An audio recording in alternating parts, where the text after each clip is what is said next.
अपने जन्मदिन पर मैं अनाथालय में भोजन वितरण करने गया। वहां साइड में एक कोने में बैठी एक बच्ची मुझे लगातार टकटकी बांधकर देख रही थी। उसकी निगाहें अजीब तरह से मुझ पर ठहरी हुई थी, जैसे वो मुझे पहचानती हो। मैं जब उसके पास गया और प्यार से उसके सर पर हाथ रखा, तो उसने अचानक मेरी कमीज की आस्तीन ऊपर कर दी।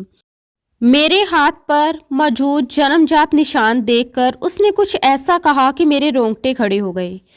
मेरा नाम देवांश है और मैं शहर के सबसे समृद्ध और प्रतिष्ठित व्यापारी रणवीर सिंह राजपूत का इकलौता बेटा हूँ। मेरी जिंदगी बाहर से देखने में किसी सपने से कम नहीं लगती। धन, प्रसिद्धि, सम्मान, ये तीनों मुझे विरासत में मिले हैं। लोग मेरे पिता की मिसालें दिया करते हैं कि रणवीर सिंह ना सिर्फ एक सफल व्यवसायी है, बल्कि एक ईश्वर भक्त और बेहद सहृदय इंसान भी है। कहा जाता है कि शहर के आधे अनाथालयों और अस्पतालों का खर्चा वे अपनी जेब से उठाते हैं। मैं बचपन से अपने पिता को अपना आदर्श मानता आया हूँ। उनके व्यक्तित्व की गरिमा, उनका अनुशासन, उनका आत्म संयम हमेशा मुझे प्रभावित करता रहा है। हालांकि वे मेरे साथ कभी ज़्यादा घुल मिलकर बात नहीं करते थे और हमारे बीच हमेशा एक सम्मानजनक दूरी बनी रही। फिर भी मैं जानता हूँ कि वे मुझसे प्रेम करते हैं, बस उसे व्यक्त करना शायद उन्हें नहीं आता। मेरी माँ का देहांत तब हो गया जब मैं बहुत छोटा था, इसलिए मैंने पिता को ही माँ और पिता दोनों रूपों में देखा है।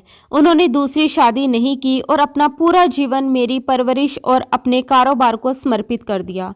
आज मेरी 27वीं सालगिरह थी और परिस्थिति के अनुसार घर में एक बड़ी पार्टी का आयोजन किया गया था, जिसमें शहर के बड़े वर्ग को आमंत्रित किया जाना था। लेकिन मेरा मन इन बनावटी महफिलों से उब चुका था। हर साल वही झूठी मुस्कानें, औपचारिक बधाइयाँ और स्वार्थी लोगों के महंगे उपहार स्वीकार करना मुझे बोझ लगने लगा। इसलिए इस बार मैंने तय किया कि मैं अपनी सालगिरह की शुरुआत किसी शुभ और नेक काम से करूँगा। मैंने सोचा क्यों न शहर के इस प्राचीन अनाथालय अपना घर जाकर वहाँ के बच्चों के साथ समय बिताऊं और उन्हें भोजन करवाऊं, जिसके ट्रस्टी इस समय मेरे पिता हैं। मैंने सुबह सुबह अपने कर्मचारियों से कहकर बेहतरीन भोजन के डिब्बे और छोटे छोटे उपहार पैक करवाए और पिता को बताए बिना घर से निकल गया। उस समय वे किसी महत्वपूर्ण बैठक में व्यस्त थे। मैं उनके काम में बाधा नहीं डालना चाहता था। गाड़ी चलाते हुए मेरा मूड बेहद खुशगवार था। मौसम भी सुहावना था। ठंडी हवाएं चल रही थी जो मेरे इरादे को और मजबूती दे रही थी। अनाथालय शहर के मोहल्लों के बाहर एक पुरानी लेकिन विशाल इमारत में स्थित था। जब मैं वहां पहुंचा तो गेट पर मौजूद चौकीदार ने मेरी गाड़ी पहचान ली और तुरंत गेट खोल दिया। क्योंकि वह मेरे पिता की गाड़ी थी, मैं अंदर दाखिल हुआ तो वहां का माहौल कुछ अजीब सा उदास लगा। इमारत भले ही बड़ी थी, लेकिन दीवारों का प्लास्टर उखड़ा हुआ था। जगह जगह सीलन जमी हुई थी। आंगन में कुछ बच्चे खेल रहे थे। उनके कपड़े मैले तो नहीं थे, मगर बहुत पुराने और फीके लग रहे थे। मुझे देखते ही अनाथालय की इंचार्ज सिस्टर निशा अपनी कुर्सी से उठकर बाहर आई। वे देखने में सख्त और रूखे स्वभाव की औरत लग रही थी, लेकिन मुझे देखते ही उनके चेहरे पर एक बनावटी मुस्कान आ गई। अरे दिवांश बेटे, आप यहाँ? रणवीर साहब तो नहीं आए? उन्होंने इधर उधर देखते हुए कुछ घबराहट के साथ पूछा। उनका ये सवाल मुझे अजीब लगा, जैसे वे मेरे पिता के आने से डर रही हों या शायद ये उम्मीद कर रही हों कि वे भी साथ होंगे। मैंने मुस्कुराकर जवाब दिया, नहीं, आज मैं अकेला आया हूँ। आज मेरा जन्मदिन है और मैं बच्चों के साथ खाना खाना चाहता हूँ। ये सुनकर उनके चेहरे पर सुकून साफ दिखाई दिया। उन्होंने तुरंत बच्चों को हॉल में इकट्ठा होने का आदेश दे दिया। हॉल में पुराने चादर बिछे हुए थे और दीवारों पर कुछ फीकी तस्वीरें टंगी हुई थी। बच्चे कतार में बैठ गए। उनकी आंखों में खाने की भूख और उपहारों की उत्सुकता साफ झलक रही थी। ये मंजर देखकर मेरा दिल भर आया। हम लोग कितना खाना बर्बाद करते हैं और ये मासूम बच्चे एक वक्त के थोड़ा बेहतर खाने के लिए कितने बेचैन रहते हैं।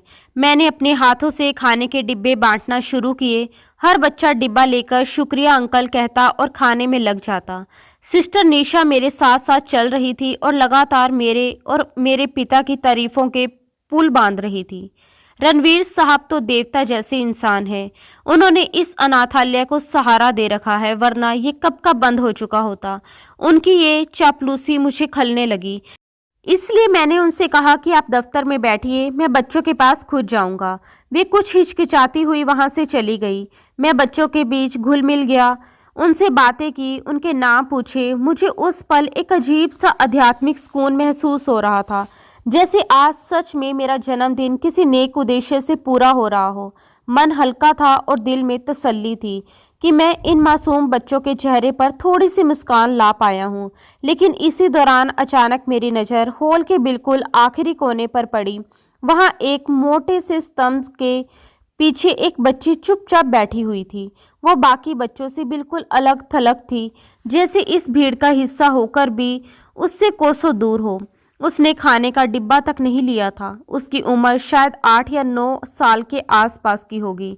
उसके बाल बिखरे हुए थे, जैसे किसी ने उन्हें संवारने की कोशिश ही ना की हो। उसने एक पुरानी सी फ्रॉक पहन रखी थी जिसका रंग उड़ चुका था और जो जगह जगह से घिसी हुई लग रही थी। मगर जो चीज़ मुझे सबसे ज़्यादा अपनी ओर खींच रही थी वो उसकी आंखें थी। बड़ी बड़ी काली आंखें जिनमें बचपना बिल्कुल नहीं था, बल्कि ऐसा लग रहा था जैसे उसमें सदियों का सूनापन, दर्द और एक अजीब सा दबा हुआ गुस्सा भरा हो। वो मुझे टकटकी बांधकर देख रही थी, बिना पलक झपकाए। उसकी नज़रों में सवाल भी थे और नफरत भी, मानो वह मुझसे जवाब मांग रही हो। मैंने बाकी बच्चों को वहीं छोड़ा और धीरे धीरे उसकी ओर बढ़ा। मुझे अपनी तरफ आते देखकर ना तो वो डरी, ना ही उसने नजरें झुकाई। उल्टा उसकी घूरने की तीव्रता और बढ़ गई। मैं उसके पास जाकर घुटनों के बल बैठ गया और बहुत ही मुलायम स्वर में पूछा कि बेटा, आपने खाना क्यों नहीं लिया? आपको भूख नहीं लगी क्या? वो चुप रही, बस मेरे चेहरे को गौर से देखने लगी, जैसे मेरे हाव भाव, मेरी आंखें और मेरी सांसों तक को पढ़ने की कोशिश कर रही हो। तभी मेरी नज़र उसके हाथ पर पड़ी, एक टूटी हुई गुड़िया पर, जिसे उसने अपनी छाती से कसकर लगा रखा था, जैसे वही उसकी इकलौती दोस्त और सहारा हो। मैंने जेब से एक चॉकलेट निकाली और उसकी ओर बढ़ाते हुए कहा, ये लो, ये बहुत स्वादिष्ट है। उसने पहले मेरे हाथ की ओर देखा, फिर मेरी आंखों में झांका और पहली बार उसके होठ हिले। मुझे तुम्हारी भीख नहीं चाहिए। उसकी आवाज़ बहुत धीमी थी, लेकिन उसमें जो तीखापन और कड़वाहट थी, उसने मुझे भीतर तक हिला दिया। एक 9 साल की बच्ची के मुंह से ऐसा लहजा सुनकर मैं कुछ पल के लिए स्तंभ रह गया। मैंने संभलते हुए कहा, ये भीख नहीं है बेटा, ये तो तोहफा है। आज मेरा जन्मदिन है। उसने व्यंग्यात्मक अंदाज में मुंह मोड़ लिया और लगभग थूकते हुए बोली, जन्मदिन? अमीर लोग अपनी खुशियां मनाने के लिए, हम गरीबों का तमाशा बनाने आते हैं। ये वाक्य निश्चित रूप से उसके अपने नहीं थे। या तो उसने किसी को कहते सुना था या किसी ने उसके मन में ये जहर भर दिया था। मैंने धैर्य से काम लिया और उसके सर पर प्यार से हाथ रखने के लिए अपना हाथ आगे बढ़ाया। जैसे ही मेरा हाथ उसके सर के पास पहुंचा, मेरी कमीज की आस्तीन थोड़ी सी ऊपर हो गई और मेरी कलाई से कुछ ऊपर मौजूद वो जन्मजात निशान साफ दिखाई देने लगा। गहरे भूरे रंग का वो निशान आकार में बिल्कुल एक अर्धचंद्र जैसा था। ये निशान हमारे परिवार के कई लोगों को था। मेरे पिता के हाथ पर भी बिल्कुल ऐसा ही निशान था। दादी कहा करती थी कि ये हमारी खानदानी पहचान है। जैसे ही उस बच्ची की नज़र उस निशान पर पड़ी, उसके चेहरे का रंग पल भर में बदल गया। उसकी आंखों में मौजूद नफरत पहले भय में बदली और फिर एक अजीब सी पहचान की चमक उभर आई।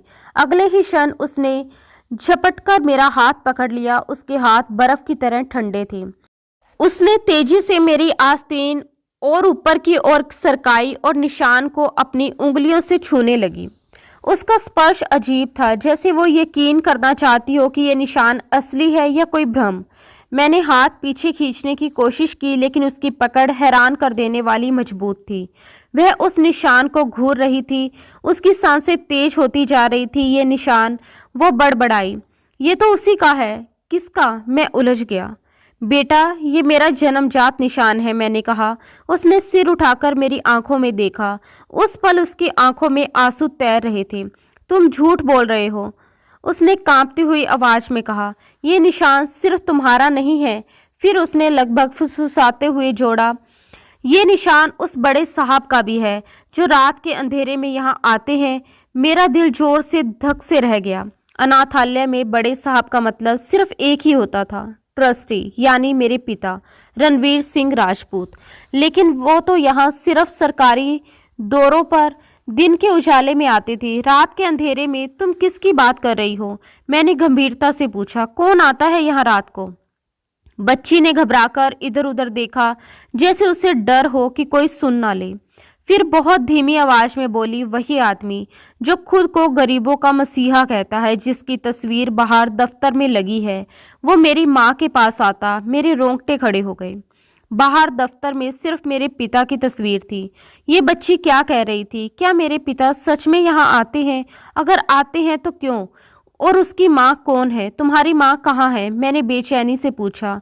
वो यही है। बच्ची ने दीवार की तरफ इशारा किया, उस बंद कमरे की ओर जहाँ किसी को जाने की इजाजत नहीं थी। उसे वहीं कैद रखा जाता है और जब वे लोग आते हैं तो मुझे बाहर निकाल दिया जाता है। उसकी आवाज कांप रही थी। मैंने उनके हाथ पर यही निशान देखा था जब वे मुझे धक्का दे रहे थे। मेरा दिमाग चकराने लगा। ये सब नामुमकिन था। मेरे पिता गीता पढ़ने वाले, दानवीर और नेक इंसान थे। वे इतनी नीचता वाला काम कैसे कर सकते थे? जरूर इस बच्ची को कोई गलतफहमी हुई हो, या फिर ये झूठ बोल रही है। मैंने बचाव के अंदाज में कहा, देखो बेटी, तुम शायद गलत हो। मेरे पिता ऐसे नहीं हैं। मेरी बात पूरी भी नहीं हुई थी कि उस बच्ची ने झटके से मेरा हाथ छुड़ा लिया। उसकी उंगलियों का स्पर्श जाते जाते भी मुझे अजीब सी सिरन दे गया। उसकी आंखों में इतनी तीखी नफरत थी कि मैं अवाक रह गया। सब मर्द एक जैसे होते हैं। तुम भी उसी के बेटे हो, इसलिए तुम्हारे हाथ पर भी यही मनहूस निशान है। उसके शब्दों में भरा जहर मेरे दिल तक उतर गया। मैं सहम सा गया। उस उम्र की बच्ची के भीतर इतनी नफरत, ये सामान्य नहीं था। मैं उससे कुछ और पूछना चाहता था, उसकी माँ के बारे में, उस निशान के बारे में, उस बंद कमरे के बारे में। लेकिन तभी पीछे से सिस्टर निशा की कड़ी और आदेशात्मक आवाज गूंज उठी, वेदिका, तुम यहाँ क्या कर रही हो? वह तेज कदमों से हमारी ओर बढ़ी और आते ही बच्ची को बाजू से पकड़कर अपनी तरफ खींच लिया, जैसे उससे मुझसे अलग करना बेहद जरूरी हो। मैंने तुम्हें मना किया था ना कि मेहमानों को परेशान नहीं करना। चलो अपने कमरे में जाओ। वेदिका ने जाते जाते एक बार फिर मुझे देखा। उसकी निगाहों में डर नहीं था, बल्कि सवाल थे, गहरे बेबस सवाल, जैसे वह मुझसे मदद मांग रही हो और जानती हो कि शायद मैं ही उसका आखिरी सहारा हूँ। सिस्टर निशा ने लगभग घसीटते हुए उसे वहां से हटा दिया और फिर मेरी ओर मुड़कर बनावटी मुस्कान के साथ बोली, सॉरी दिवांश बेटा, ये बच्ची थोड़ी मानसिक रूप से बीमार है, अजीब अजीब बातें करती रहती है, अपनी माँ के मरने के बाद से सदमे में है। इसकी बातों को दिल पर मत लेना। उनकी आवाज में सफाई थी मगर सच्चाई नहीं। मैंने हिचकते हुए कहा, लेकिन ये तो कह रही थी कि इसकी माँ यही है। ये सुनते ही सिस्टर निशा का चेहरा एक पल के लिए जैसे खूनहीन हो गया। वो क्षण भर को ठिठकी, फिर तुरंत खुद को संभाल लिया। मैंने कहा ना, ये पागल है। इसकी माँ को मरे हुए 3 साल हो चुके हैं। ये हर औरत को अपनी माँ और हर मर्द को अपना बाप समझने लगती है। हम इसका इलाज करवा रहे हैं। उनकी सफाई में घबराहट थी जो शब्दों से ज्यादा उनके हाव भाव में झलक रही थी, और मेरी आंखें उसे साफ पढ़ पा रही थी। वह कुछ छुपा रही थी, ये अब तय था। और जिस तरह वेदिका मुझे देख रही थी, वह किसी मानसिक रूप से बीमार बच्ची की नज़र नहीं हो सकती थी। उसने उस निशान को बिना किसी भ्रम के पहचाना था। अगर वह पागल होती तो उसे कैसे पता चलता कि बड़े साहब के हाथ पर भी वही निशान है? वह निशान तो आमतौर पर कमीज की पूरी आस्तीन के नीचे छुपा रहता है। पिताजी हमेशा पूरी बाह की कमीज पहनते हैं। फिर उस बच्ची ने वो निशान कैसे देखा? ये सवाल मेरे दिमाग में हथौड़ों की तरह बजने लगा।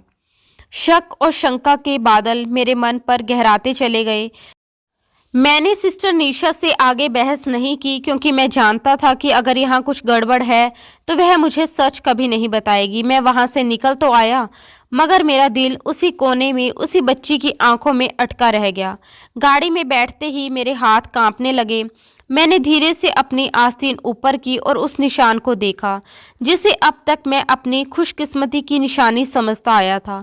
आज पहली बार वो निशान मुझे दाग सा लग रहा था, जैसे किसी पुरानी गुनाह की मोहर हो। क्या वाकई मेरे पिता यहाँ रात को आते हैं? और अगर आते हैं तो क्यों? क्या वह बच्ची सच कह रही थी? वह बंद कमरा जिसका उसने जिक्र किया था, उसके भीतर कौन है? अगर उसकी माँ मर चुकी है तो फिर वह किसे कैद रखने की बात कर रही थी? सवालों का एक तूफान मेरे भीतर उठ चुका था, जो मुझे अंदर से खोखला कर रहा था। मैंने गाड़ी स्टार्ट की और घर की तरफ बढ़ गया, लेकिन मन का बोझ हल्का नहीं हुआ। घर पहुंचा तो पार्टी की तैयारियां जोरों पर थी। हर तरफ रोशनी और शोर था, मगर मेरे भीतर अजीब सा सन्नाटा पसरा हुआ था। मैं सीधा अपने कमरे में चला गया। पिता के कमरे की ओर नजर गई। वे अभी तक नहीं आए थे। शाम को जब वे लौटे तो थके हुए और कुछ ज्यादा ही गंभीर लग रहे थे। मैंने पास जाकर नमस्ते किया। उन्होंने हमेशा की तरह मेरे सर पर हाथ रखा और बोले, जन्मदिन मुबारक हो दिवांश। माफ करना, सुबह तुम्हें शुभकामनाएं नहीं दे सका, काम का प्रेशर बहुत है। उनके शब्दों में स्नेह था, लेकिन आज मेरा ध्यान उनकी आवाज पर नहीं, उनकी कलाई पर था, जो कफ वाले बटनों के पीछे छुपी हुई थी। मन हुआ कि उनकी आस्तीन ऊपर कर देख लूं, देखूं कि वह निशान अब भी वैसा ही है या नहीं, मगर ये सोच खुद मुझे बचकानी लगी। मैंने हिम्मत जुटाकर पूछा, पापा, आप अपना घर अनाथालय आखिरी बार कब गए थे? मेरे इस अचानक सवाल पर वे रुक गए। टाई को थोड़ा ढीला करते हुए उन्होंने मेरी तरफ देखा। उनकी आंखों में एक पल के लिए चौकन्नापन उभरा। क्यों, सब ठीक तो है? तुम वहां गए थे क्या? सवाल साधारण था, लेकिन लहजा जांच पड़ताल भरा। मैंने जानबूझकर सहज बनते हुए कहा, जी मैं सुबह वहां गया था बच्चों को खाना खिलाने। वहां की हालत काफ़ी ख़राब है। मुझे लगा आपको काफ़ी अरसा हो गया होगा वहां गए हुए।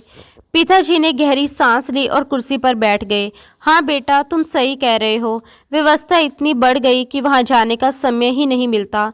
मैंने सब सिस्टर निशा पर छोड़ रखा है। वैसे वहां सब ठीक था ना? कोई समस्या तो नहीं हुई? वह मेरी तरफ नहीं देख रहे थे, बल्कि मेज पर रखी फाइलों को सलीके से जमाने लगे। उनकी ये शारीरिक भाषा मेरे शक को और पुख्ता कर रही थी। मैंने कहा कि नहीं, सब ठीक था, बस एक बच्ची मिली थी, वेदिका। मैंने जानबूझकर नाम लिया। पिताजी का हाथ फाइलों पर रुक गया। कमरे में एक पल के लिए पूर्ण सन्नाटा छा गया। फिर उन्होंने खुद को संभालते हुए कहा, वेदिका? हाँ, शायद कोई नई बच्ची होगी। वहां तो सैकड़ों बच्चे हैं, नाम याद नहीं रहते। चलो अब जाओ, तैयार हो जाओ, मेहमान आने वाले हैं। उन्होंने बात खत्म कर दी और मुझे जाने का इशारा किया, मगर उनका वह एक पल का ठहराव मुझे सब कुछ बता गया था। वे वेदिका को जानते थे। नाम सुनते ही उनके शरीर में जो अचानक तनाव उभरा था, वो मुझसे छुपा नहीं रह पाया। उस एक पल में उनके कंधों का सख्त हो जाना और सांस का थोड़ा भारी हो जाना, सब कुछ बहुत कुछ कह गया। मेरा शक अब यकीन में बदलने लगा कि इस अनाथालय की दीवारों के पीछे कोई ऐसा राज दफन है, जिसका सीधा संबंध मेरे पिता और उस बच्ची से है, और शायद मुझसे भी। पार्टी के दौरान मेरा मन पूरी तरह भटक गया था। लोग मुझे जन्मदिन की बधाइयां दे रहे थे, मुस्कुराकर हाथ मिला रहे थे, लेकिन मेरा दिमाग बार बार वेदिका की तरफ लौट जाता था। सिस्टर निशा की घबराई हुई सफाई और पिताजी की प्रतिक्रिया मेरी यादों में बार बार उभर रही थी, जैसे कोई टूटी हुई रिकॉर्ड बार बार वही आवाज दोहरा रही हो। रात को जब सारे मेहमान चले गए और घर फिर से उसी भारी खामोशी में डूब गया, तो मैं अपने कमरे में अकेला लेटा छत को घूरता रहा। तभी मैंने तय कर लिया कि मैं इस तरह चुप बैठकर सब कुछ भूलने की कोशिश नहीं कर सकता। मुझे सच जानना था, चाहे वह कितना ही कड़वा क्यों ना हो। अगर मेरे पिता वह देवदूत नहीं है जैसा मैं अब तक मानता आया हूँ, तो फिर वह कौन है, और उस बच्ची का उस रहस्यमय निशान से क्या संबंध है? मैंने करवट बदली और खिड़की से बाहर देखा। चांद बादलों के पीछे छुपा हुआ था, बिल्कुल वैसे ही जैसे मेरे खानदान का कोई गहरा राज उस अनाथालय में छिपा हुआ था। मुझे वेदिका की माँ को ढूंढना था। अगर वह जिंदा है तो यकीनन वही उस बंद कमरे में होगी। अगर वह मर चुकी है तो फिर वेदिका किससे मिलती है, किससे बातें करती है? मैंने तय कर लिया कि अगले दिन मैं दोबारा वहां जाऊंगा, लेकिन इस बार दिन के उजाले में नहीं, बल्कि रात के अंधेरे में, ताकि अपनी आंखों से देख सकूं कि क्या वाकई ही बड़े साहब वहां आते हैं। ये एक बेहद खतरनाक कदम था, लेकिन सच्चाई की तलाश मुझे वहां खींच रही थी।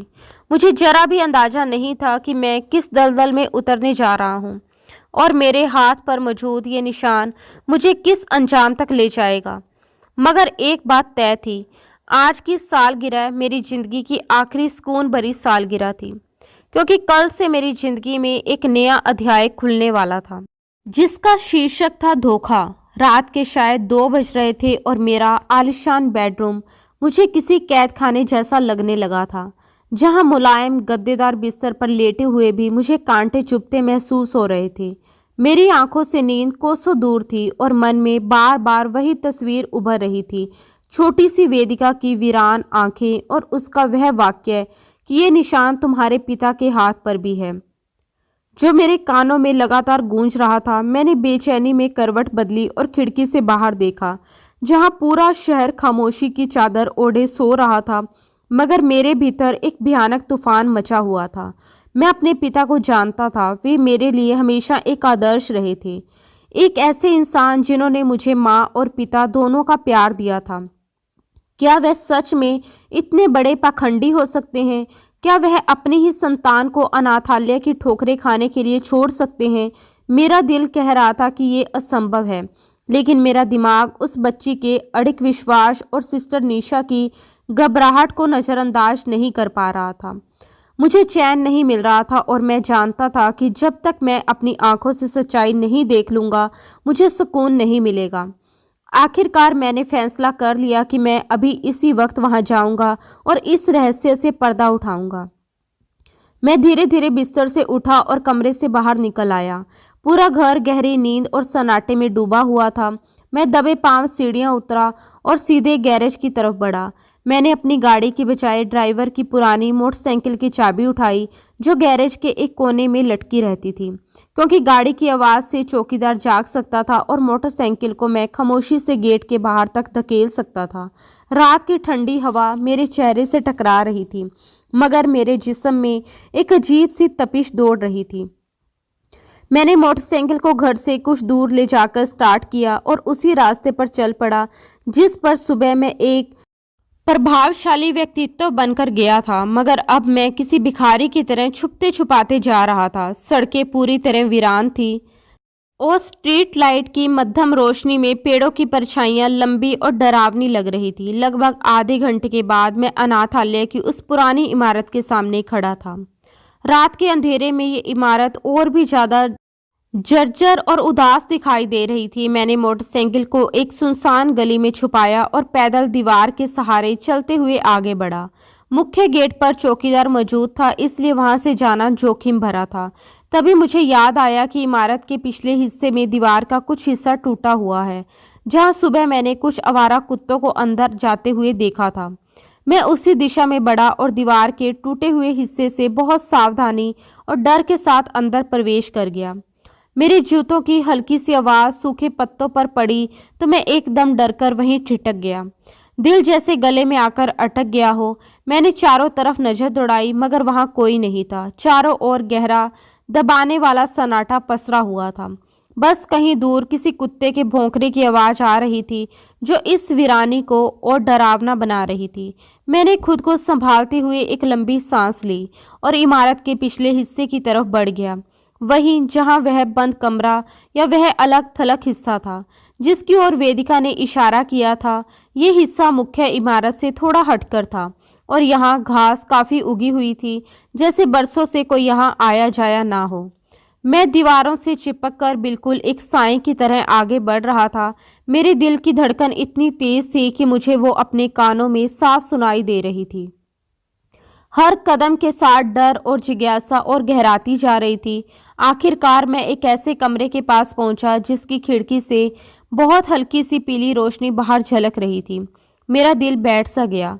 ये शायद वही जगह थी। मैं खिड़की के नीचे झुककर बैठ गया और अंदर से आने वाली किसी भी आवाज़ पर ध्यान लगाने लगा, मगर भीतर पूरी तरह सन्नाटा था। उस खामोशी में भी कुछ भयानक छुपा हुआ महसूस हो रहा था। मैंने हिम्मत जुटाकर धीरे धीरे सिर उठाया और खिड़की से अंदर झांका। जो दृश्य मैंने देखा उसने मेरे पूरे शरीर में सिरन दौड़ा दी। कमरे में एक पुरानी जंजर सी बिस्तर पर वही बच्ची वेदिका बैठी हुई थी।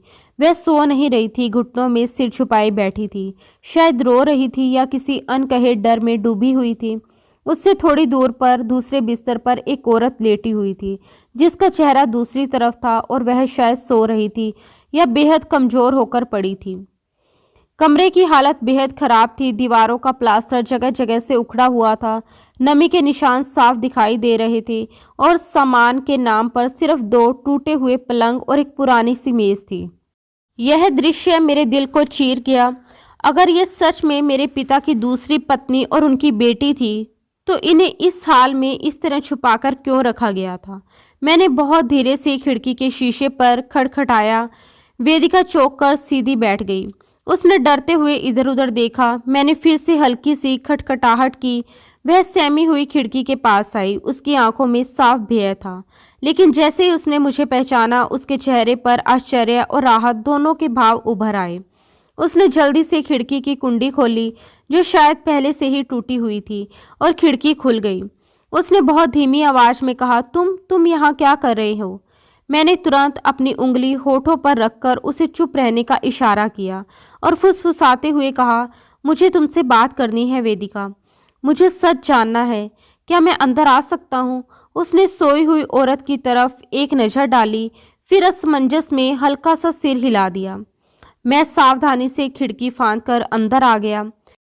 कमरे में घुसते ही एक अजीब सी नमी और बंदपन की गंध मेरे नथुनों में भर गई।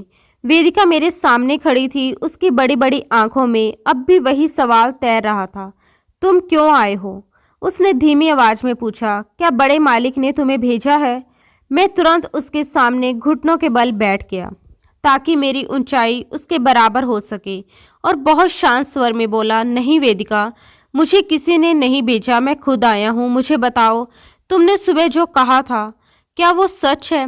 क्या सचमुच तुम्हारे पास कोई प्रमाण है? वेदिका ने मेरी आंखों में देर तक देखा। शायद उसे मेरे भीतर की बेचैनी और सच्चाई दिख गई थी, या शायद वह किसी ऐसे इंसान का इंतजार कर रही थी जो उसकी बात सुने। वह बिना कुछ कहे अपने बिस्तर की ओर गई और तकिए के नीचे से एक पुरानी सी किताब निकाली, जिसके पन्ने पीले पड़ चुके थे और किनारे घिस चुके थे। उसने किताब खोली और उसके भीतर से एक तस्वीर निकालकर मेरे हाथ पर रख दी। जैसे ही मैंने उस तस्वीर को देखा, मेरा दिमाग सुन्न पड़ गया। तस्वीर काली सफ़ेद थी, लेकिन चेहरे साफ पहचाने जा सकते थे। उसमें मेरे पिता रणवीर सिंह राजपूत एक जवान औरत के साथ बैठे थे और उनकी गोद में एक नन्ही सी बच्ची थी। पिता के चेहरे पर वही मुस्कान थी जिसे मैं हमेशा सिर्फ अपने लिए समझता आया था। मैंने कांपते हाथों से तस्वीर की ओर देखा, फिर पलटकर बिस्तर पर सोई हुई औरत की तरफ। वह वही थी, सावित्री। तस्वीर में वह बेहद सुंदर, स्वस्थ और खुश दिखाई दे रही थी, लेकिन अब वह जिंदगी से हारी हुई एक परछाई लग रही थी। ये मेरी माँ है, वेदिका ने बहुत धीमी आवाज में कहा, और ये तुम्हारे पिता हैं। उन्होंने मेरी माँ से विवाह किया था, लेकिन माँ कहती है कि वे बहुत मजबूर थे। तुम्हारी माँ बहुत बीमार थी और वह उन्हें कोई सदमा नहीं देना चाहते थे, इसलिए उन्होंने हमें इस दुनिया से छुपा कर रखा। वेदिका की बातें मेरे दिल पर हथौड़े की तरह बरस रही थी। हर शब्द जैसे मेरी छाती के भीतर कुछ तोड़ रहा था। मैंने भारी आवाज में कहा, लेकिन मेरी माँ के मरने के बाद तो वे तुम्हें अपने घर ले जा सकते थे, तब तो कोई रोक नहीं थी। ये सुनते ही वेदिका की आंखें भर आई, उसके होठ कांपने लगे। माँ कहती है तब उन्हें अपनी इज्जत का डर लगने लगा था। वे शहर के बड़े आदमी बन चुके थे, नेता, उद्योगपति, सब उन्हें आदर्श मानते थे, और हम उनके अतीत की एक ऐसी गलती बन गए थे जिसे वे मिटाना चाहते थे, मगर मिटा नहीं सके। इसलिए उन्होंने हमें इस अनाथालय के पीछे कैद कर दिया। उसके शब्दों में कोई शिकायत नहीं थी, सिर्फ थकान थी। वे हर महीने आते हैं, रात के अंधेरे में पैसे देते हैं, माँ को समझाते हैं कि बस कुछ दिन और धैर्य रखो, सब ठीक हो जाएगा, लेकिन वे कुछ दिन कभी नहीं आते। 5 साल हो गए हैं। ये कहते कहते उसकी आवाज़ टूट गई। मैंने कांपते हाथों से वो तस्वीर वापस उसकी ओर बढ़ा दी। मेरे भीतर का सब कुछ जैसे ढह चुका था। जिस इंसान को मैं अपना आदर्श मानता आया था, वह एक कायर और स्वार्थी इंसान निकला, जिसने अपनी झूठी प्रतिष्ठा और समाज के डर के लिए 2 जिंदगियों को अंधेरे में धकेल दिया। मेरा गला भर आया। मैंने वेदिका का हाथ थाम लिया और अपनी कमीज की आस्तीन ऊपर करते हुए कहा, अपना हाथ दिखाओ। वेदिका ने हैरानी से मेरी ओर देखा, फिर चुपचाप अपनी आस्तीन ऊपर कर ली। चांदनी की हल्की रोशनी में हम दोनों के बाजुओं पर वही अर्धचंद्राकार निशान चमक रहा था, एक जैसा साफ और निर्विवाद। ये प्रकृति की वह गवाही थी जिसे कोई अदालत, कोई समाज और कोई ताकत झुकला नहीं सकती थी। हम भाई बहन हैं, मैंने भरी हुई आवाज में कहा। वेदिका, तुम्हारी रगों में वही खून है जो मेरी रगों में है। वेदिका ने मुझे अविश्वास से देखा, उसकी आंखें फैल गई। भाई, उसने शब्द को जैसे परखते हुए दोहराया, लेकिन तुम तो महल में रहती हो और मैं यहाँ, तुम मुझे बहन कैसे कह सकते हो? मैं जवाब में कुछ नहीं बोला, बस उसे अपने सीने से लगा लिया। उसका छोटा सा शरीर मेरे बाजुओं में कांप रहा था, जैसे बरसों की ठंड अब बाहर निकल रही हो। महल और झोंपड़ी से रिश्ते नहीं बनते गुड़िया, मैंने उसके बालों पर हाथ फेरते हुए कहा। मुझे माफ कर दो कि मुझे आने में इतनी देर हो गई। मुझे पता ही नहीं था कि मेरी एक बहन भी है जो मेरा इंतजार कर रही है। मेरी आंखों से आंसू बहकर उसके कंधे पर गिर रहे थे और मैं उन्हें रोक नहीं पा रहा था। उसी पल बिस्तर पर लेटी हुई औरत ने करवट बदली, उसकी आंख खुल गई। उसने हमें यूं गले लगा देखकर तो घबराकर उठ बैठी और कमजोर भयभीत आवाज में बोली, कौन है वेदिका? ये कौन है? मैं तुरंत वेदिका से अलग हुआ और सिर झुकाकर सम्मान के साथ बोला, डरिए मत आंटी, मैं दिवांश हूँ, रणवीर सिंह राजपूत का बेटा। मेरा नाम सुनते ही सावित्री का रंग बदल गया, वह कांपने लगी। देवांश, तुम यहाँ कैसे? उसकी आवाज कांप रही थी। क्या रणवीर ने तुम्हें भेजा है क्या? क्या वह हमें यहाँ से निकालना चाहते हैं? उसके लहजे में इतना गहरा डर था कि मुझे अपने होने पर शर्मिंदगी महसूस हुई। मैंने जल्दी से कहा कि नहीं आंटी, मैं खुद आया हूँ, मुझे आज ही वेदिका से सब पता चला। मैं उसके पास गया और धीमे स्वर में बोला, मुझे अफसोस है कि मेरे पिता ने आपके साथ कभी न्याय नहीं किया। सवित्री ने मुझे ध्यान से देखा, उसकी आंखों में धीरे धीरे ममता उतर आई। शायद उसे मेरे चेहरे में कहीं रणवीर की झलक दिखाई दे गई थी। वह दुखी और थकी हुई आवाज में बोली, तुम बिल्कुल अपने पिता पर गए हो दिवांश। वही आंखें, वही माथा, वही चेहरा। फिर उसने एक पल रुककर मुझे देखा, मानो मेरे भीतर झांकने की कोशिश कर रही हो, और धीमे स्वर में बोली, लेकिन ईश्वर करे तुम्हारा दिल उनके जैसा ना हो। उसका ये वाक्य मेरे लिए किसी तमाचे से कम नहीं था। मुझे लगा जैसे किसी ने मेरे भीतर तक वार कर दिया हो। मैंने तुरंत उसका हाथ थाम लिया और दृढ़ स्वर में कहा कि आंटी, मेरा दिल उनके जैसा नहीं है और मैं आपसे ये वादा करने आया हूँ कि मैं आपको और वेदिका को आपका हक दिलाकर रहूँगा। आप अब यहाँ कैद होकर नहीं रहेंगी, आप मेरे घर उसी सम्मान के साथ रहेंगी जो आपका अधिकार है। ये सुनते ही सावित्री रो पड़ी, उसके आंसू रुकने का नाम नहीं ले रहे थे। वह घबराकर बोली, नहीं बेटा, ये मत करना, तुम्हारा पिता बहुत ताकतवर है, वह अपनी इज्जत और रुतबे के लिए कुछ भी कर सकता है, वह हमें मार देगा। तुम यहाँ से चले जाओ और भूल जाओ कि तुमने हमें कभी देखा था। उसकी बेबसी, उसका डर देखकर मेरा खून खोल उठा। मैंने सिर हिलाकर कहा कि नहीं आंटी, मैं अब कुछ नहीं भूल सकता। मैंने अपनी कमीज की आस्तीन ऊपर की और बाजू दिखाते हुए कहा, ये निशान मुझे भूलने नहीं देगा। मैं वादा करता हूँ कि मैं आपके लिए, वेदिका के लिए, सच के लिए लड़ूंगा। बस मुझे थोड़ा समय दीजिए, मैं नहीं चाहता कि कोई हंगामा हो जिससे आपको कोई नुकसान पहुंचे। मैं कानूनी रास्ता अपनाऊंगा और सबके सामने आपको आपका हक दिलाऊंगा। मैंने वेदिका की ओर देखा, जो उम्मीद और विश्वास भरी आंखों से मुझे देख रही थी। मैं उसके सामने बैठ गया और उसके छोटे छोटे हाथ अपने हाथों में लेकर बोला, वेदिका, आज तुम्हारा भाई तुमसे वादा करता है कि बहुत जल्द वह दिन आएगा जब तुम इस अनाथालय के दरवाजे से नहीं, बल्कि हमारे घर के मुख्य द्वार से अंदर आओगी। कोई तुम्हें छुपा नहीं सकेगा, ये मेरा तुमसे वादा है। वेदिका ने मेरे हाथों को चूम लिया, उसकी आंखों में चमक आ गई। मुझे यकीन है भाई, उसने मुस्कुराकर कहा। माँ कहती थी कि ईश्वर के यहाँ देर है, अंधेर नहीं। शायद तुम ही वह देवदूत हो जिसका हमें इंतजार था। उस पल मुझे वहां ज्यादा रुकना सुरक्षित नहीं लगा। अगर सिस्टर निशा या चौकीदार ने देख लिया तो हालात बिगड़ सकते थे और मैं अभी किसी सीधे टकराव के लिए तैयार नहीं था। मुझे पहले अपने पिता से बात करनी थी और अगर वे ना माने तो फिर कोई दूसरा रास्ता अपनाना था। मैं अब चलता हूँ, मैंने उठते हुए कहा, लेकिन बहुत जल्द वापस आऊँगा। तब तक आप लोग हिम्मत मत हारना और किसी को मत बताना कि मैं यहाँ आया था। मैंने जेब से कुछ पैसे निकाले और सावित्री के तकिए के नीचे रख दिए। ये रख लीजिए, शायद किसी जरूरत में काम आ जाए। फिर मैंने आखिरी बार अपनी बहन को सीने से लगाया और उसी खिड़की से बाहर कूद गया। बाहर का अंधेरा अब भी वैसा का वैसा ही था, मगर मेरे भीतर का अंधेरा छंट चुका था। अब मेरे पास एक उद्देश्य था, एक स्पष्ट लक्ष्य। मैं पिछले दरवाजे से बाहर निकला और अपनी मोटरसाइकिल तक पहुंचा। वापसी के सफर में मेरा दिमाग तेजी से काम कर रहा था। मुझे घर पहुंचकर पिताजी का सामना करना था, लेकिन झगड़े से नहीं बल्कि बुद्धिमानी से। मुझे उन्हें इस सच्चाई के लिए मानसिक रूप से तैयार करना था कि अब वे इसे ज्यादा दिन न छुपा सकें। अगर वे अपने अहंकार और डर के खोल से बाहर नहीं आए तो मुझे वह करना पड़ेगा जिसकी कल्पना भी एक आज्ञाकारी बेटे के लिए असंभव होती है। अपने ही पिता के खिलाफ विद्रोह। घर पहुंचकर मैंने मोटरसाइकिल वहीं खड़ी की और चुपचाप अपने कमरे में आ गया। सुबह होने वाली थी और ये सुबह मेरी जिंदगी की सबसे अहम सुबह थी। मैंने आईने में अपना प्रतिबिंब देखा। मेरी आंखों में अब वह लापरवाही नहीं थी, बल्कि एक भारी जिम्मेदारी थी, एक भाई की जिम्मेदारी। अब मुझे देवांश रणवीर नहीं, बल्कि सिर्फ देवांश बनना था, जो सच के साथ खड़ा रह सके, चाहे उसके लिए उसे अपने पिता के सामने ही क्यों ना खड़ा होना पड़े।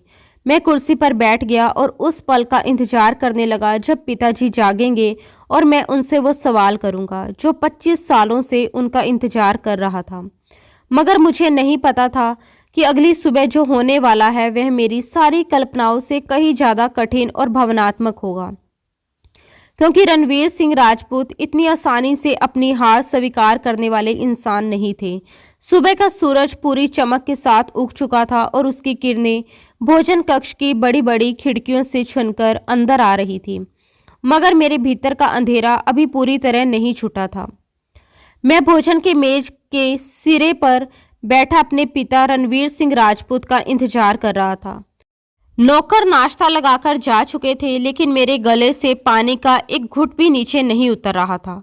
मेरी नजरें लगातार सीढ़ियों पर टिकी थी, जहां से वह व्यक्ति अभी उतरने वाला था, जिसे मैंने सारी उम्र भगवान समझा था और जो पिछली रात मेरे सामने एक अपराधी बनकर बेनकाब हो चुका था। कुछ ही देर में कदमों की आहट सुनाई दी और पिताजी अपनी विशिष्ट शान और शौकत के साथ सीढ़ियां उतरते हुए दिखाई दिए। हर कदम में वही आत्मविश्वास और रौब था जिसे देखकर लोग सवाल करने की हिम्मत खो देते थे। उन्होंने सफ़ेद करीने से इस्त्री किया हुआ कुर्ता पजामा पहन रखा था और चेहरे पर वही प्रभावशाली गंभीरता थी जिसे देखकर दुनिया प्रभावित हो जाती थी। वे आकर अपनी कुर्सी पर बैठे और आदतन अखबार उठा लिया, जैसे ये एक बिल्कुल सामान्य सुबह हो। उन्होंने सरसरी निगाह मुझ पर डाली और शायद मेरे चेहरे की बेचैनी, आंखों की लालिमा और भीतर छिपे तूफान को भांप लिया। देवांश, तुम ठीक तो हो बेटा? रात सोए नहीं क्या? आंखें लाल हो रही हैं तुम्हारी। उनके स्वर में वही पारंपरिक स्नेह था जो अब मुझे एक छल जैसा लग रहा था। मैंने गहरी सांस ली और अपनी कुर्सी उनकी ओर खिसकाई। मैं रात सच में नहीं सो सका पापा, क्योंकि मुझे नींद नहीं आई। मैं सारी रात जागता रहा और सोचता रहा। पिताजी ने अखबार नीचे रखा और ध्यान से मुझे देखने लगे। किस बारे में सोचते रहे? मैंने उनकी आंखों में आंखें डालकर संयम स्वर में कहा, मैं उस निशान के बारे में सोचता रहा पापा, जो प्रकृति ने हमारे बाजों पर बनाया है। ये सुनते ही उनके चेहरे पर एक साया सा लहराया और उन्होंने बेचैनी से करवट बदली। ये कैसी अजीब बातें लेकर बैठ गए हो? नाश्ता करो। उन्होंने बात टालने की कोशिश की। मैंने अपनी कमीज की बांह ऊपर की और अपना बाजू मेज पर रख दिया। ये कोई अजीब बात नहीं है पापा, ये प्रकृति की गवाही है और मैं कल रात फिर से अनाथालय गया था। ये वाक्य किसी विस्फोट से कम नहीं था।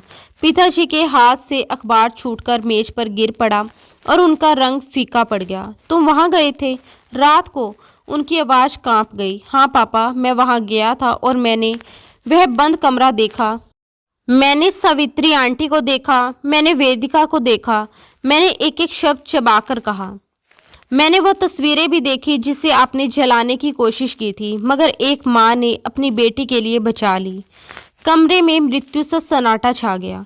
केवल पिताजी की भारी सांसों की आवाज़ सुनाई दे रही थी। वे मुझे ऐसे देख रहे थे जैसे मैं कोई अजनबी हूँ। उनकी आंखों में गुस्सा, शर्मिंदगी और भय की मिली-जुली स्थिति थी। तुम नहीं जानते देवांश, वह सब झूठ है। उन्होंने इनकार करने की असफल कोशिश की। मैंने सख्ती से कहा कि नहीं पापा, अब झूठ का समय गुजर चुका है। मैंने अपनी आंखों से देखा कि वेदिका के बाजू पर वही निशान है जो मेरे और आपके बाजू पर है। वह मेरी बहन है, आपकी बेटी, जिसे आपने 5-6 साल से कैद कर रखा है, जिंदा दफन कर रखा है, सिर्फ अपनी इस झूठे अहंकार और तथाकथित इज्जत के लिए। पिताजी अचानक गुस्से में आ गए। उनका संयम टूट गया। उन्होंने मेज पर जोर से मुक्का मारा, जिससे प्लेटें हल्की सी खनक उठी। उनकी आंखों में गुस्से की लपटें थी। खामोश हो जाओ, वे लगभग चिल्ला पड़े। तुम अभी बच्चे हो, तुम्हें दुनिया की समझ नहीं है। तुम्हें नहीं पता कि समाज क्या कहता है, लोग क्या सोचते हैं। उनकी आवाज़ में वही पुराना रौब था जिससे वे बड़े बड़े लोगों को भी चुप करा देते थे। लेकिन इस बार मैं डरने वाला नहीं था। मैं भी अपनी जगह से खड़ा हो गया। मेरे भीतर जमा हुआ सारा दर्द, अपमान और सच का बोझ एक साथ फूट पड़ा।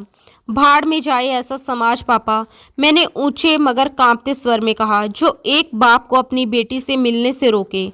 आपने मेरी माँ की मौत के बाद दूसरी शादी की, यह आपका अधिकार था।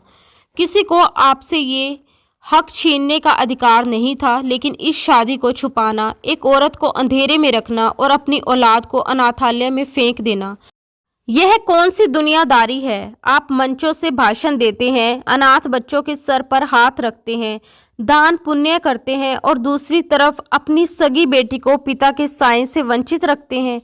क्या आपको सच में रात को नींद आ जाती है? मेरे शब्द तीर की तरह उनके सीने में उतर रहे थे। हर सवाल उनके झूठ और बहानों की परतें उधेड़ रहा था। वे कुछ पल तक खड़े नहीं रह सके। उनकी सारी ताकत जैसे खत्म हो गई हो। वे निढाल होकर कुर्सी पर गिर गए और दोनों हाथों से सिर पकड़ लिया। उनकी आवाज़ अब टूट चुकी थी। मैं मजबूर था देवांश, वे भराए स्वर में बोले। तुम्हारी माँ बहुत बीमार थी और मैं उसे कोई सदमा नहीं देना चाहता था। अगर उसे मेरे दूसरे विवाह का पता चल जाता तो वह ये सहन नहीं कर पाती।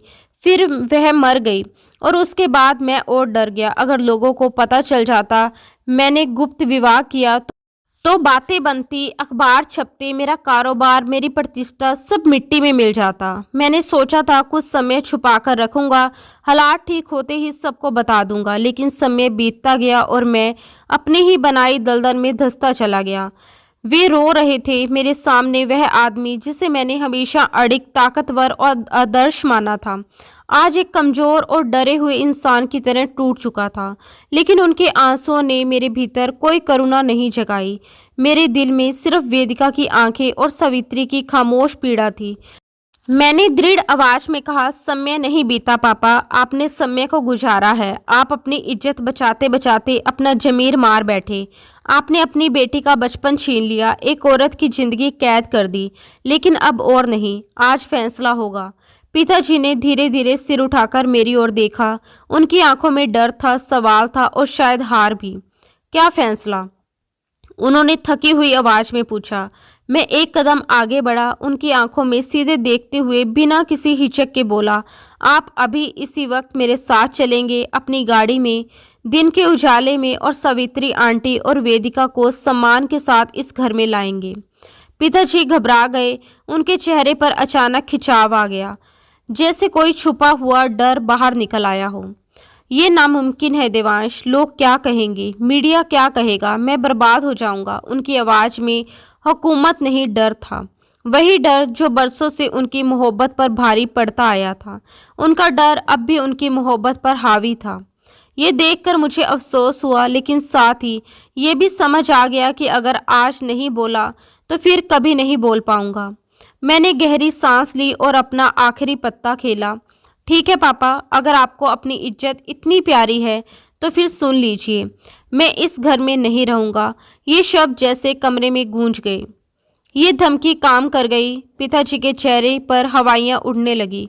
उनकी आंखों में एक पल के लिए खालीपन छा गया। वे जानते थे कि मैं ये कर गुजरूंगा क्योंकि मैं उन्हीं का बेटा था, जिद्दी, अडिग और उसूल पसंद।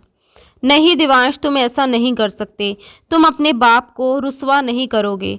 मैंने उनकी ओर देखा। अब मेरे भीतर डर नहीं था, सिर्फ सच्चाई थी। मैंने जवाब दिया, मैं आपको रुसवा नहीं कर रहा पापा, मैं आपको अपनी गलती सुधारने का मौका दे रहा हूँ। मैं उनके करीब गया, घुटनों के बल बैठकर उनके हाथ थाम लिए। वो हाथ जिन्होंने मुझे चलना सिखाया था आज कांप रहे थे। पापा, इज्जत सच में होती है, छुपाने में नहीं। वेदिका आपकी बेटी है, उसे गले लगाइए, उसे वो नाम दीजिए जो उसका हक है। यकीन कीजिए, आपका कद लोगों की नज़र में कम नहीं होगा बल्कि बढ़ जाएगा। मैंने पल भर रुककर कहा, और अगर आपने ऐसा नहीं किया तो याद रखिए, आप एक बेटा भी खो देंगे, क्योंकि मैं इस घर में जुल्म के साथ नहीं रह सकता। पिताजी ने मेरी आंखों में देखा। शायद उन्हें मुझ में अपना अक्स नजर आया। वही जिद, वही सच के लिए लड़ने की ताकत। उसी पल उनका जमीर जाग उठा।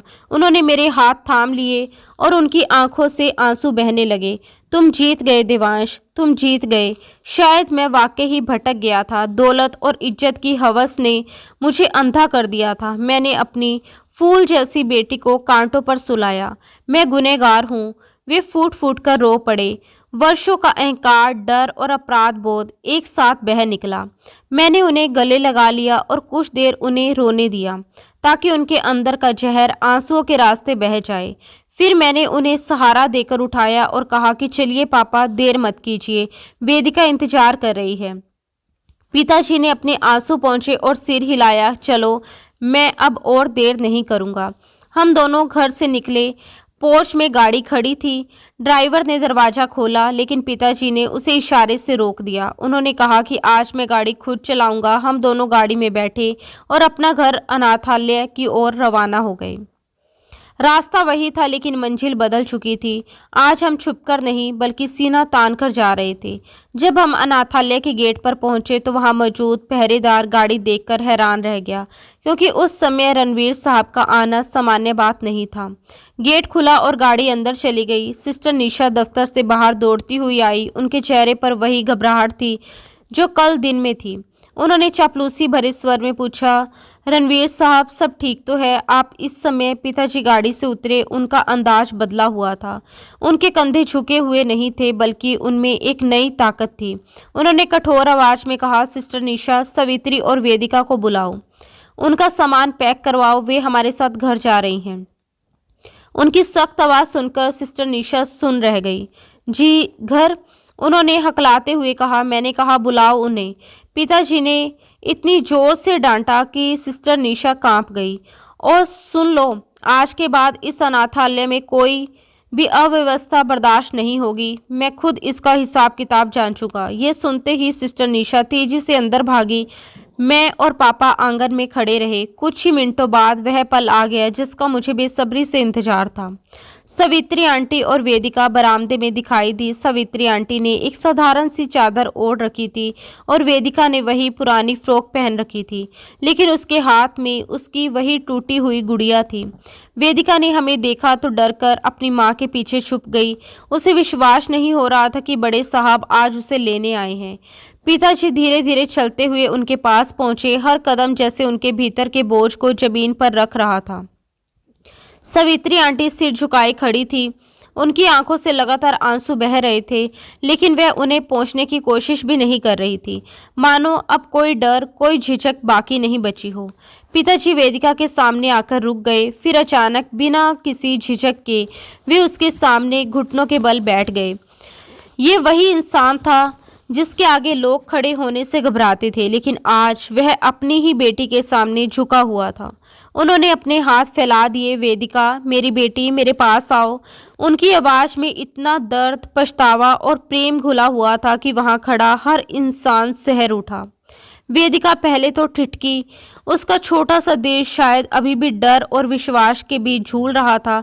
वह हिचकिचाती हुई एक कदम आगे बढ़ी, फिर रुक गई। उसने मेरी ओर देखा। उसकी आंखों में सवाल था, डर था, उम्मीद भी थी। मैंने मुस्कुराकर सिर हिला दिया, जैसे कह रहा हूं कि जाओ, सब ठीक है, अब कोई तुम्हें दूर नहीं करेगा। वेदिका धीरे धीरे चलती हुई पिताजी के पास पहुंची। जैसे ही वह करीब आई, पिताजी ने उसे सीने से लगा लिया। वह उसे कसकर पकड़े हुए थे। मानो अगर ढीला किया तो वह फिर कहीं खो जाएगी। वे बार बार उसका माथा चूमने लगे। मुझे माफ़ कर दो मेरी बच्ची, मैं बहुत बुरा पिता हूँ, बहुत बुरा। इतना कहते कहते उनकी आवाज़ टूट गई और वे फूट फूट कर रो पड़े।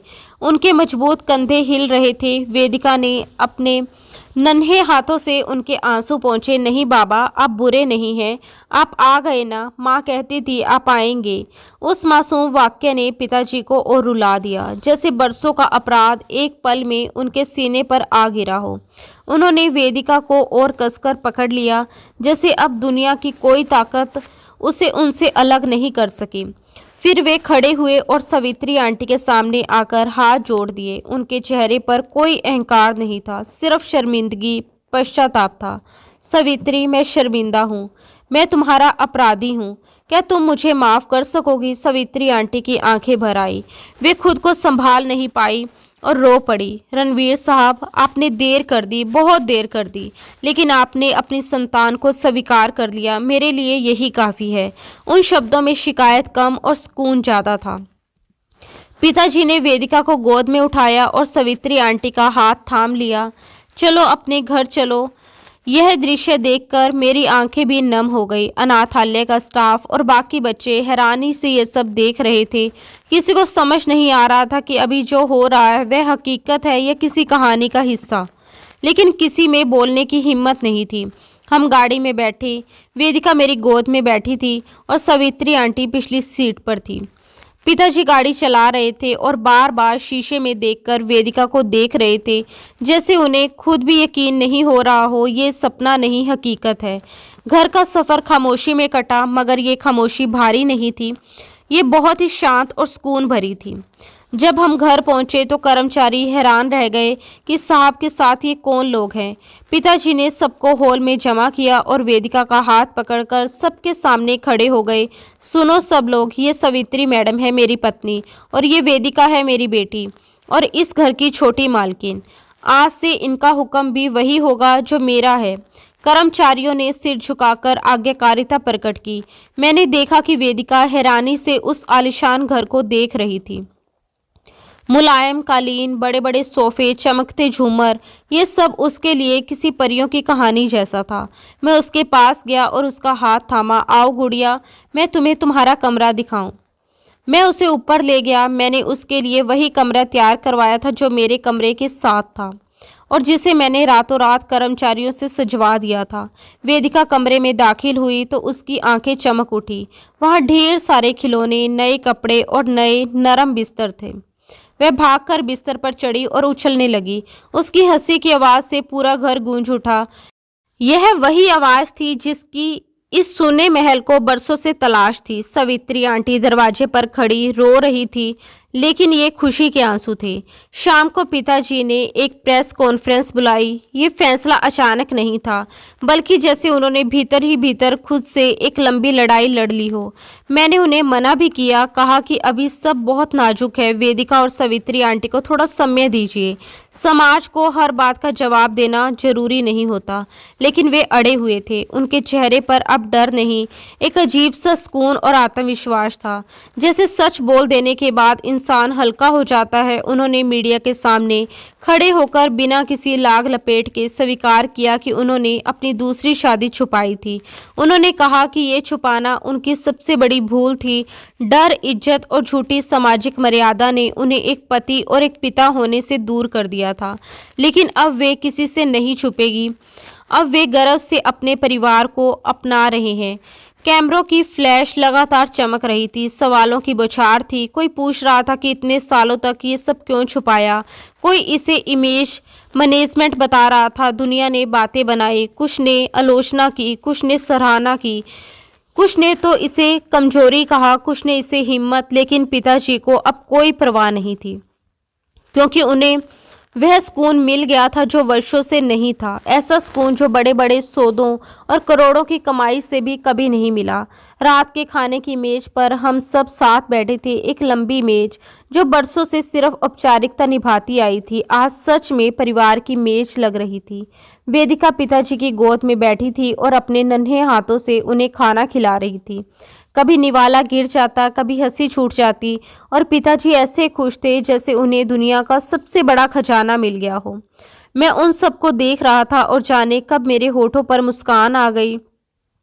अचानक वेदिका ने मेरी तरफ देखा और अपनी आस्तीन ऊपर करके वो निशान दिखाया। भाई देखो, मेरा चांद चमक रहा है। मैंने भी अपनी आस्तीन ऊपर की। हाँ गुड़िया, ये चांद कभी नहीं डूबेगा क्योंकि अब हमारे बीच कोई दीवार नहीं। उस रात मैं बहुत सुकून से सोया क्योंकि मैंने सिर्फ अपनी बहन को ही नहीं पाया था बल्कि अपने पिता को खोकर दोबारा पाया था। और ये सब उस निशान के कारण था जिसने हमें जोड़ रखा था। राज खुल चुका था लेकिन इस राज ने हमें तोड़ा नहीं बल्कि पहले से ज़्यादा मजबूत कर दिया था। अब हम एक पूर्ण परिवार थे और यही मेरी सालगिरह का सबसे बेहतरीन उपहार था। खैर, अगली सुबह जब सूरज की पहली किरण मेरे कमरे की खिड़की से अंदर आई तो घर का माहौल बदला हुआ था।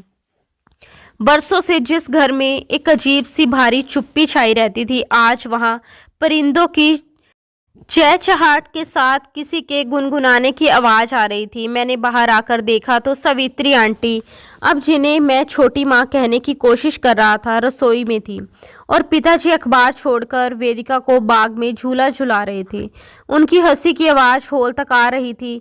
मुझे अपनी आंखों पर यकीन नहीं हो रहा था कि ये वही सख्त और असूलों वाले रणवीर साहब हैं।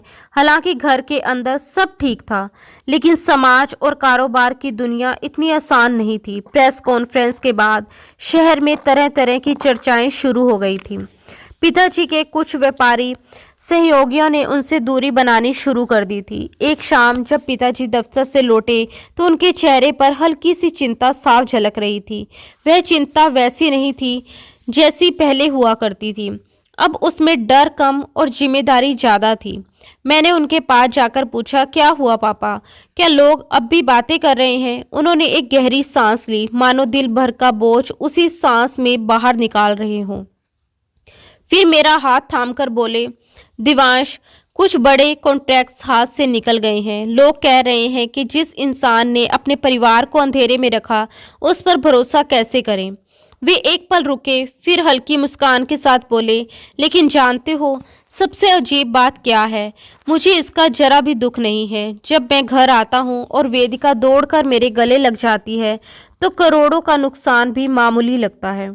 उनकी आंखों में सच्चा सुकून था, वही सुकून जिसकी तलाश में उन्होंने बरसों दौलत और इज्जत के पीछे भागा था। कुछ हफ्तों बाद हमने वेदिका का दाखिला शहर के सबसे अच्छे स्कूल में करवाया। जिस बच्ची ने अपनी जिंदगी एक बंद कमरे और अनाथालय की 4 दीवारों में गुजारी थी, उसके लिए ये एक बिल्कुल नई दुनिया थी। बड़े बड़े मैदान, रंगीन क्लासरूम, हंसते दौड़ते बच्चे, सब कुछ उसके लिए चकित कर देने वाला था। शुरुआत में वह बच्ची को देखकर डर जाती थी और सावित्री माँ का पल्लू नहीं छोड़ती थी। उसकी आंखों में अब भी एक पुराना डर बसता था, जैसे कोई उससे पूछ लेगा, तुम यहाँ कैसे आ गई? एक दिन वह स्कूल से रोती हुई आई, भाई बच्चे कह रहे हैं कि मैं इतने साल कहाँ थी। वे पूछ रहे हैं कि मेरे पास पापा के साथ वाली बचपन की तस्वीर क्यों नहीं है। उस पल मेरे पास कोई जवाब नहीं था, मैं बस उसे देखता रह गया। लेकिन पिताजी आगे बढ़े, उसे गोद में उठा लिया और बेहद स्नेह से बोले, बेटा पिछली तस्वीरें नहीं है तो क्या हुआ, आज से हम इतनी तस्वीरें खींचेंगे कि पुरानी कवियों की जगह ही नहीं बचेगी। उसी दिन हमने तय किया कि हम एक लंबी यात्रा पर जाएंगे, एक ऐसी जगह जहां कोई हमें नहीं जानता हो, जहां हम सिर्फ एक परिवार बनकर रह सकें, बिना सवालों, बिना अतीत के बोझ के।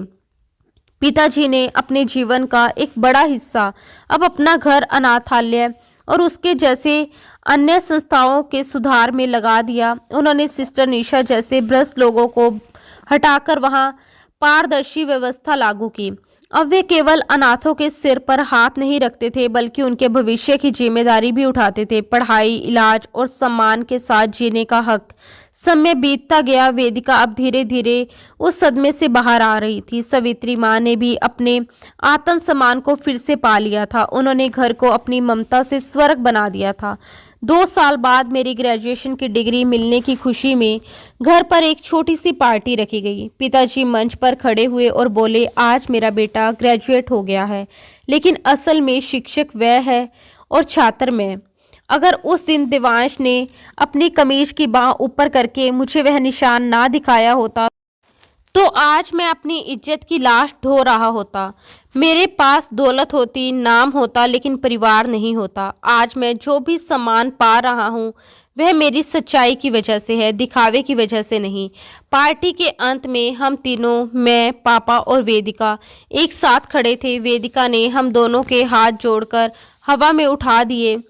हमारे बाजुओं पर बना वह चांद का निशान बिजली की रोशनी में चमक रहा था। वह निशान अब किसी राज या शर्मिंदगी का प्रतीक नहीं था, बल्कि हमारी पहचान था। वह गवाही थी कि इस बात की कि चाहे अंधेरा कितना भी गहरा क्यों ना हो, सच का सूरज एक दिन जरूर निकलता है। वह बंद कमरा अब खुल चुका था और उसकी जगह अब हमारे दिलों में एक दूसरे के लिए बेशुमार जगह थी। खैर, महीने बीतते गए और घर की दीवारों पर जमी वह पुरानी कड़वाहट की धूल पूरी तरह साफ हो गई। वेदिका अब अनाथालय वाली वह डरी सहमी बच्ची नहीं रही। वह अब घर की लाडली थी, जिसकी शरारतों से पूरा बंगला गूंजता रहता था। पिताजी ने अपने व्यापार में एक बड़ा बदलाव किया। उन्होंने वेदिका फाउंडेशन नाम से एक संस्था शुरू की, जो उन बच्चों की शिक्षा और परवरिश का जिम्मा उठाती थी जिन्हें समाज ने ठुकरा दिया था। शुरुआत में जिस समाज ने पिताजी पर उंगलियां उठाई थी, अब वही समाज उनकी हिम्मत की मिसाल देने लगा था।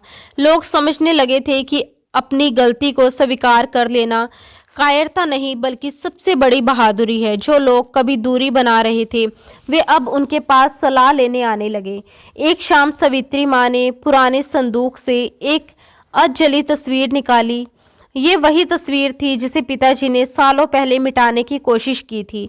उन्होंने वह तस्वीर पिताजी के हाथ में दी। पिताजी की आंखों में आंसू आ गए। उन्होंने मुझे पास बुलाया और कहा, देवांश देखो, नफरत कितनी भी कोशिश कर ले, वह सच को पूरी तरह कभी नहीं जला सकती। उसी रात पिताजी ने वह तस्वीर एक सुंदर फ्रेम में मढ़वाकर घर के मुख्य हॉल में सबके सामने टांग दी। वह तस्वीर अब छुपाने की चीज नहीं थी, बल्कि हमारे परिवार की नींव थी। वेदिका के 10वें जन्मदिन पर एक भव्य समारोह रखा गया। वहां शहर के बड़े बड़े लोग आए थे। वेदिका ने सफेद रंग की फ्रॉक पहनी थी, जिसमें वह बिल्कुल किसी परी जैसी लग रही थी। केक काटने से पहले उसने माइक पकड़ा और अपनी मासूम आवाज में कहा कि मेरे पास 2 भाई हैं, एक जिसने मुझे ढूंढ निकाला और एक मेरे पापा जो मुझे घर वापस लेकर आए। पिताजी ने उसे गले लगा लिया। उसकी आंखों में बहते आंसू अब पश्चाताप के नहीं, बल्कि असीम संतुष्टि के थे। मैंने देखा कि सवित्री माँ दूर खड़ी मुस्कुरा रही थी। उनकी सालों की तपस्या और इंतजार सफल हो गया था। रात के सन्नाटे में मैं और पिताजी बालकोनी में खड़े आकाश को देख रहे थे। चारों ओर गहरी खामोशी थी, लेकिन उस खामोशी में कोई खालीपन नहीं था। ये वही शांति थी जो लंबे संघर्ष के बाद मिलती है। दूर कहीं शहर की हल्की सी आवाजें थी, लेकिन हमारे बीच एक अनकहा सुकून पसरा हुआ था। ठंडी हवा बह रही थी, तारों से भरा आसमान जैसे गवाह बनकर हमें देख रहा हो। पिताजी ने धीरे से मेरे कंधे पर हाथ रखा। उस स्पर्श में अब आदेश या शक्ति नहीं थी, बल्कि भरोसा और अपनापन था। उन्होंने धीमे स्वर में कहा कि बेटा, आज मुझे सुकून की नींद आएगी। मैंने उनकी ओर देखा। उनकी आंखों में पहली बार किसी डर की परछाई नहीं थी। तुमने मुझे सिर्फ मेरी बेटी ही नहीं दी, बल्कि मुझे खुद से रूबरू करवाया। उनके शब्द मेरे दिल में उतर गए। मैंने मुस्कुराते हुए अपनी आस्तीन ऊपर की और उस निशान को देखा। वही चांद जो कभी एक छुपा हुआ राज था, आज खुला हुआ सच बन चुका था। वह अब सिर्फ एक पैदाइशी निशानी नहीं था, बल्कि एक वादा था कि हम कभी अपनों का हाथ नहीं छोड़ेंगे। दोस्तों, ये कहानी हमें ये अनमोल सबक सिखाती है कि झूठ और दिखावे की बुनियाद पर बनाई गई इज्जत की मीनार कभी न कभी गिर ही जाती है, लेकिन सच की जमीन पर बना घर हर तूफान को झेल जाता है। समाज क्या कहेगा, इस डर से अपनों को ठुकराना सबसे बड़ा पाप है। असली सम्मान पद या प्रतिष्ठा में नहीं, बल्कि अपने चरित्र की ईमानदारी और अपने परिवार के प्रति वफादारी में होता है। अंत में जीत हमेशा प्रेम और सत्य की ही होती है। दोस्तों, ये कहानी पूरी तरह काल्पनिक है। इसमें दिखाए गए सभी पात्र, स्थान, घटनाएं और संवाद केवल मनोरंजन व प्रेरणा के उद्देश्य से प्रस्तुत किए गए हैं। किसी भी जीवित या मृत व्यक्ति, असली परिवार या घटना से कोई समानता केवल सहयोग मानी जाएगी। हमारा उद्देश्य किसी भी समाज, वर्ग, महिला या परिवार की भावनाओं को आहत करना नहीं है। हाँ दोस्तों, हमारी आज की ये कहानी आपको कैसी लगी कमेंट करके ज़रूर बताएं और ऐसी ही कहानी सुनने के लिए आप हमारे चैनल को सब्सक्राइब करें और हमारी इस कहानी को एक लाइक भी कर दें, साथ में हाइप भी करें। और हाँ दोस्तों, आप इस कहानी को किस शहर से सुन रहे हैं वो भी कमेंट करके अपने शहर का नाम ज़रूर बताएं। धन्यवाद दोस्तों, राधे राधे।